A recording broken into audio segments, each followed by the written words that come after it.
Have you ever thought of owning a property in Ghana, but felt like the distance, the risk, and the uncertainty was too much?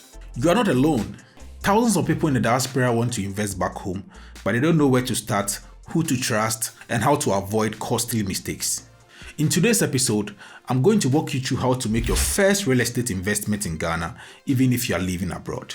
There is no hype, no confusion, just clear, practical roadmap for investing in real estate in Ghana. That is what I'm going to take you through in this episode.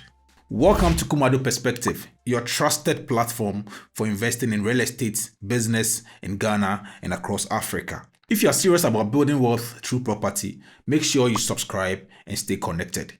Let's get into it. Why invest in Ghana real estate? Before we talk about how, let's quickly talk about why.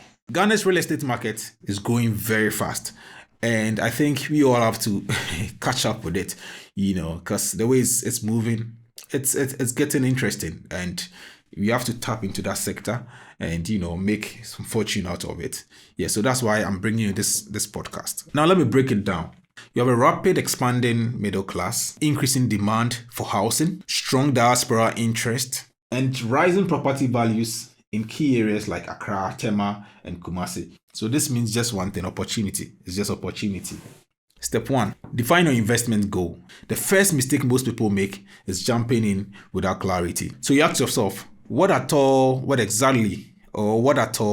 do I need from this particular investment? So if you want to invest into something, you should know what you are getting out of it. That should be the backbone of your investment. If you don't know what you're getting out of the investment, I bet you there's nothing you're going to make out of that particular investment. So let's say if you want to rent and make money out of it, that is a rental income, and you can do that as well. So that's the brain behind your investment. And if you want it to appreciate, as in you want to leave it for a very long time, so you can probably sell it after some few years, that is also the brain behind your investment. Or you want to do land banking for the future. So land banking is just like buying the land, putting it down, leaving it, to appreciate.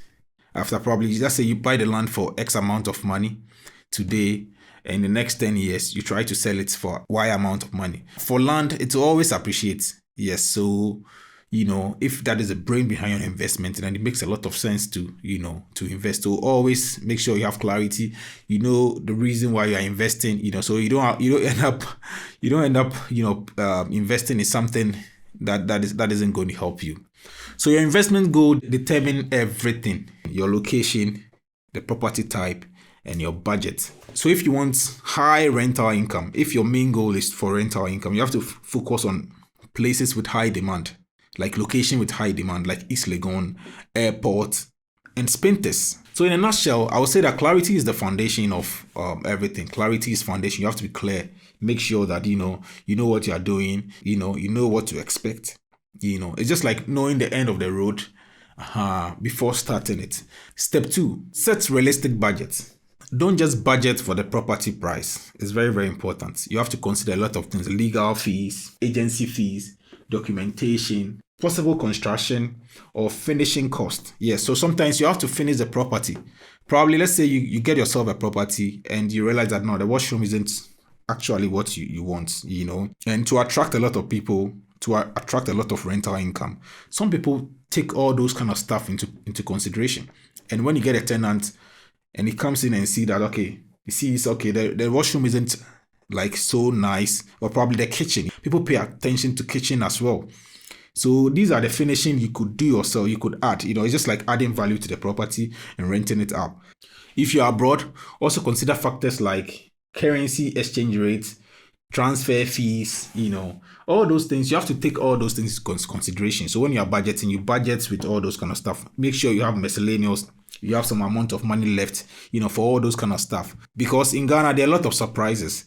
And for you not to be surprised, make sure you have your miscellaneous aside. And also start with what you can comfortably afford. Not what looks impressive. You understand? Some of us, you want to buy something, but you can't afford it, but you still want to buy it. So you end up selling everything you have just to get one particular thing. And if no one comes to rent it, you run at a loss. So make sure you can afford what you want to buy, as in the property you want to acquire. And also remember, smart investments beats emotional buying every time. Step 3, choose the right location. In real estate, location is everything. It is location, location, location, location, location, location to infinity. So make sure you buy the property at a very good location, especially if you want to use it for rental income, because even if you don't want to use it for rental income, in the future, you could still, list that property and sell it out and make a lot of money out of it. So location is very, very important. Don't compromise location when trying to buy your first property. For location, look out for, East Legon, Airport, Spintex, Kumasi as well. Kumasi as in Kumasi City. Yeah, I mean the city, not like in the villages and all this kind of stuff, because it's not going to bring anything. Probably if you want to build a house for your mom, you could do that in the village. But to rent but to invest in property, I think you have to, come to town. Make sure you buy something around town. Yeah, that's very, very important. Now, don't just follow hype. Look for infrastructural development. Make sure there are schools, good schools around. There's road access. There's water and electricity availability, nearby schools, businesses, amenities. You have to, like, parks, you have to make sure that where you're buying your first property is close to a very good medical center, where probably, like good schools around, there's a good road network, there is electricity, there is water, everything is already lined up. Other than that, you have to invest in those kind of stuff. And if you don't take time, that investment wouldn't bring you anything. So I urge you to look for the location, make sure that there are amenities, there are good roads and all those kind of stuff, Take all those things into consideration before buying your first property.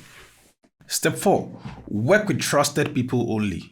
Trust is everything. Make sure you trust the people you work with. When you meet someone on site, make sure you trust the person. Make sure the person is trustworthy. That is very, very important when it comes to real estate investment in Ghana. When you meet a person, you can't trust the person. It comes with a lot of issues, because trust is everything when it comes to buying your first property in Ghana. So make sure you trust the person. The person is trustworthy before you give the person go ahead to do any other thing for you. Who you work with matters more than what you buy. So make sure you have a good lawyer. Make sure you have a trusted real estate agent. And if possible, a project manager, for representation, for, representing you and also going to the site to take care of the place and all those kind of stuff.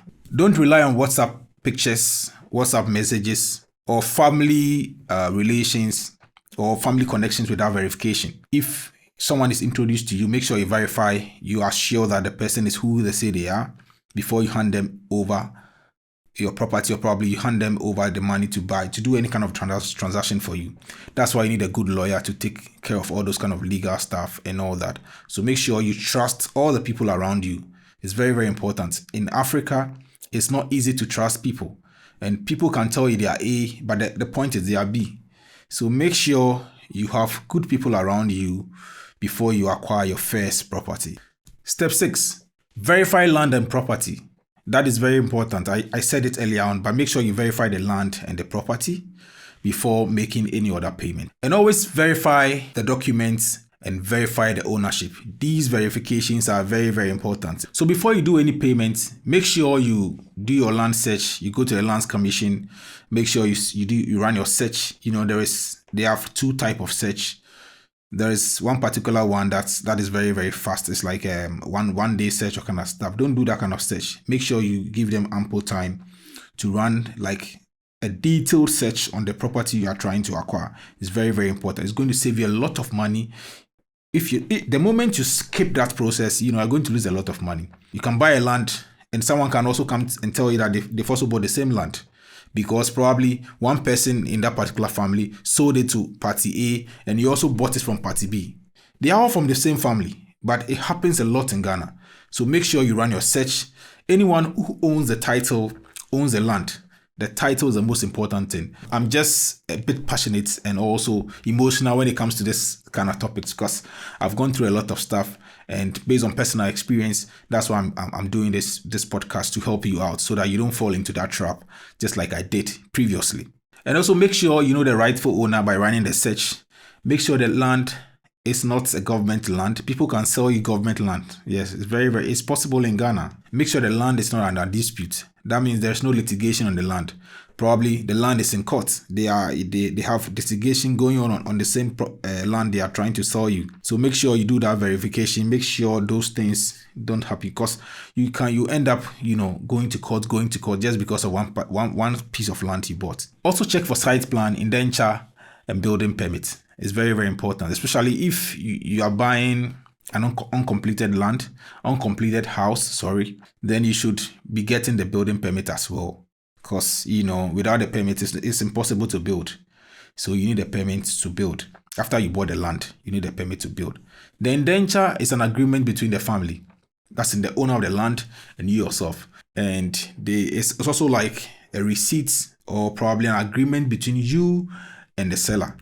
So you can always show that indenture to any other person should you have issues with the land. Yes. It shows that you bought it rightfully from the family. Yes. And most of the time you have like 2 people, 2 or 3 people signing. You also have to provide some witness. And if you like, you can go further on to get it, attested or probably stamped at the High Court. And that also is very, very important in, your land acquisition process. Step 6, start small, especially from abroad. Don't just go in with everything. Start small, take your time, take it easy, poco a poco, little by little, and make sure that you do your due diligence before investing into any other thing. You can start with a single plot of land, a studio apartment. You can also buy uncompleted houses like property under development and complete it yourself. So one, you have to learn the system, build trust and relationship, and reduce risk. Learn the system, because Ghana is a whole thing altogether. Africa itself is a whole thing altogether. And you can't trust anyone over there. So make sure you do due diligence. Through the process, you learn a lot of stuff. So in your next property, you wouldn't have those issues. Probably I had. Yes, let me put it that way. So I'm just doing this podcast to help you out so that you don't fall into the pit I found myself in some years back. So you don't need millions to start. You just need the right strategy, to nail it down. Yeah. And make sure you research. That is very, very important. Yeah. I'm stressing on that because I know how important it is. Also consider property management companies, agencies responsible for managing properties. Especially if you live in a diaspora, you don't have time to go and clean your apartment, probably if you are using it for Airbnb, etc. So you need an agency, a company responsible for that. And they are going to manage your property very well.